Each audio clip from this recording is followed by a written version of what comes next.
नमस्कार, मैं पेन वाजपेयी अपने YouTube channel magic pen Vajpayee पे आपका बहुत बहुत स्वागत करता हूं। ये वीडियो उन सभी एस्पिरेंट के लिए बहुत ज़्यादा हेल्पफुल होने वाला है जो एसएससी सिलेक्शन पोस्ट फेज 12 की वैकेंसी का इंतजार कर रहे हैं।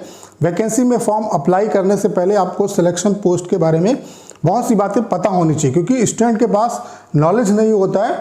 और चूंकि इस समय क्या है कि इस जो यूट्यूब है उस पर हाइप एक क्रिएट की जा रही है कि यहाँ पे सिलेक्शन लेना बहुत ज़्यादा आसान है, ठीक है, बहुत अच्छी अपॉर्चुनिटी है।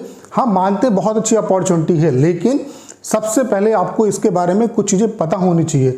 अगर आप दिमाग से काम करेंगे तभी आप चीज़ों को यहाँ पे चीज़ें कर पाएंगे और तभी आपका सिलेक्शन हो पाएगा। सबसे इंपॉर्टेंट चीज़ें होती हैं कि सर्टिफिकेट, आपको क्या रिक्वायर्ड सर्टिफिकेट चाहिए, उसके अलावा कौन सी पोस्ट किस में आप अप्लाई कर सकते हैं। बहुत ज़्यादा रिसर्च की ज़रूरत होती है, तो उसके बाद आपको अप्लाई करने की ज़रूरत है। तो कुछ चीज़ें यहाँ पे हम डिस्कस करने वाले हैं जिससे आपको रियली बहुत ज़्यादा हेल्प मिलेगी। अगर आप यहाँ पे फॉर्म अप्लाई करने जा रहे हैं तो इस वीडियो को जरूर देखिए, इससे आपको डेफिनेटली बहुत ज़्यादा बेनिफिट होगा। आपके काम की बात जो है वो इस चैनल पर आपको मिलेगी, ठीक है। तो यहाँ पे हम बात करेंगे कि यहाँ पे वर्क प्रोफाइल क्या होता है, ठीक है, कौन सी वैकेंसी इसके थ्रू फिलअप की जाती हैं। उसके अलावा यहाँ पे आपको फॉर्म भरने में कौन कौन सी गलती नहीं करनी है। सिलेक्शन पोस्ट में सिलेक्शन लेना कितना आसान है, कितना मुश्किल है, किस तरीके से आप सिलेक्शन यहाँ पे ले सकते हैं, आपको किस तरीके से अपना माइंड मेकअप रखना है, तभी आप यहाँ पे सिलेक्शन ले पाएंगे। तो ये वीडियो आपके लिए बहुत ज़्यादा हेल्पफुल होने वाला है। चलिए स्टार्ट करते हैं। सबसे पहले अगर हम बात करें कि ये फेज 12 इसका नाम क्यों है, तो ये एक सीक्वेंस है। जैसे कि सिलेक्शन फेज आपका 6 की वैकेंसी आई, 6 से ये स्टार्ट हुआ है, ठीक है। उसके बाद 7 फिर 8, तो ये ऑर्डर नंबर है, इसलिए इसका जो नाम है वो आपका 12 है, ठीक है। तो ये 12वें नंबर की ये भर्ती प्रक्रिया है, ठीक है, जब से ये सीरीज स्टार्ट हुई है, ठीक है। तो इसलिए इसका जो नाम है वो सिलेक्शन फेज 12 है। अब बात करें कि यहाँ पे कौन कौन सी पोस्ट आती है। देखिए, आपको पता है कि एसएससी 10th लेवल पे एक आपका एमटीएस का एग्जाम कराता है, 10+2 लेवल पे सीएचएसएल का एग्जाम कराता है, और ग्रेजुएशन लेवल पे सीजीएल आपका होता है, और 10+2 लेवल पे आपका सीएचएसएल का एग्जाम होता है। तो उसके अलावा जो बची, उसके अलावा स्टेनो सीपीओ ये भी होता है, लेकिन इसके अलावा भी अलग अलग डिपार्टमेंट में जो थोड़ी बहुत वैकेंसी बच जाती है।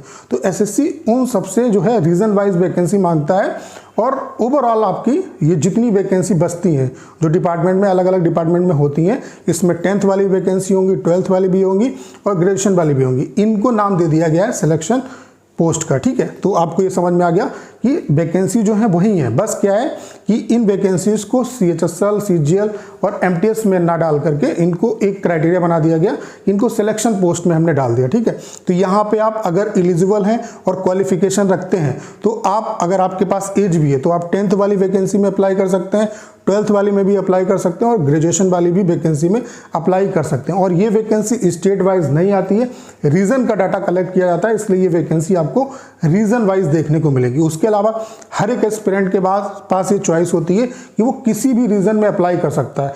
मोस्टली एनआर और सीआर रीजन में ज़्यादा वैकेंसी होती है, बाकी रीजन में कम वैकेंसी होती है। उसका रीजन क्या है कि एनआर और सीआर सबसे बड़े रीजन है, इसलिए यहाँ पे ज़्यादा वैकेंसी देखने को मिलती है। तो आपको ये समझ में आ गया कि वैकेंसी कौन कौन सी होती है। तो वर्क प्रोफाइल वही रहेगा। देखो, जो आपकी 10th वाली वैकेंसी उसमें एमटीएस के लेवल में जो आपका वर्क होता है वही वर्क आपको करना होगा।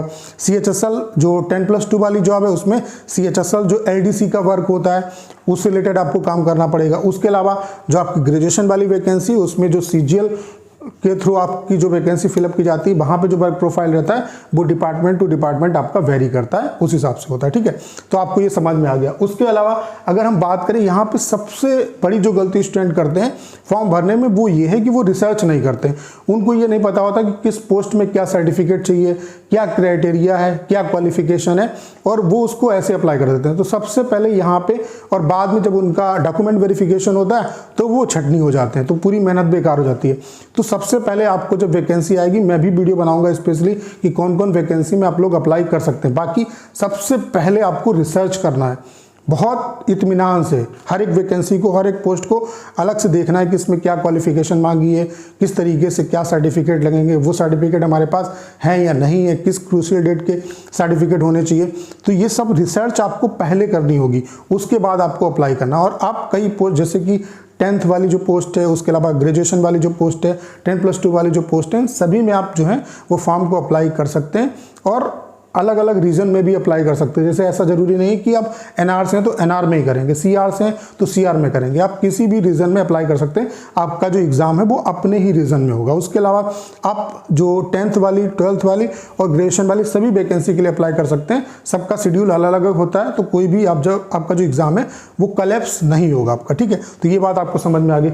उसके अलावा यहाँ पे सिलेक्शन प्रोसेस क्या बहुत आसान है, चूंकि इस समय क्या है कि चूंकि सीजीएल और सीएचएसएल की वैकेंसी में भी बहुत टाइम है, तो जो ढेर सारे जो बड़े बड़े ब्रांड हैं वो अपना कोर्स बेचने के लिए एक हाइप क्रिएट कर दिए हैं कि बहुत आसान है। भाई इसमें सिलेक्शन लेना बहुत ज़्यादा आसान नहीं है। जब आप मेहनत करोगे तभी आपका सिलेक्शन होगा। यहाँ पे कट ऑफ बहुत आई जाती है, ठीक है, क्योंकि वैकेंसी बहुत कम होती है। तो अगर आप अच्छे तरीके से प्रिपरेशन करोगे, आपका लेवल अच्छा है, आप सीजीएल एग्जाम की प्रिपरेशन करें, काफ़ी टाइम से प्रिपरेशन करें, तो इस वैकेंसी में आपको जरूर फॉर्म भरना चाहिए।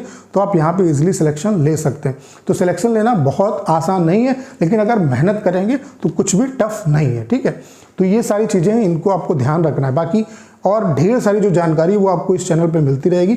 जेन्युइन इन्फॉर्मेशन इस चैनल पे आपको मिलेगी, ठीक है। बाकी वैकेंसी आएगी उसके रिगार्डिंग भी मैं वीडियो बना के आपको बताऊंगा और ढेर सारी चीज़ें आपको प्रोवाइड कराता रहूँगा। उसके अलावा मैथ्स में कंप्लीट आपको पढ़ाऊंगा। उसके अलावा आपके लिए ऑल इंडिया लाइव मॉक भी कराएंगे। तो उसके लिए हमने एप्लीकेशन आपके लिए बना दिया, इसको आप डाउनलोड कर लीजिए। इसका लिंक डिस्क्रिप्शन और कमेंट बॉक्स में पिन किया हुआ है, वहाँ से आप इसे डाउनलोड कर सकते हैं। तो उम्मीद करता हूँ कि सारी जानकारी आप अच्छे तरीके से समझ पाओगे। करना क्या है, इस वीडियो को ज़्यादा शेयर करना है। उसके अलावा अगर आप चैनल पर नए हैं और आपने अभी तक इसे सब्सक्राइब नहीं किया है तो प्लीज़ चैनल को सब्सक्राइब करना मत भूलिएगा।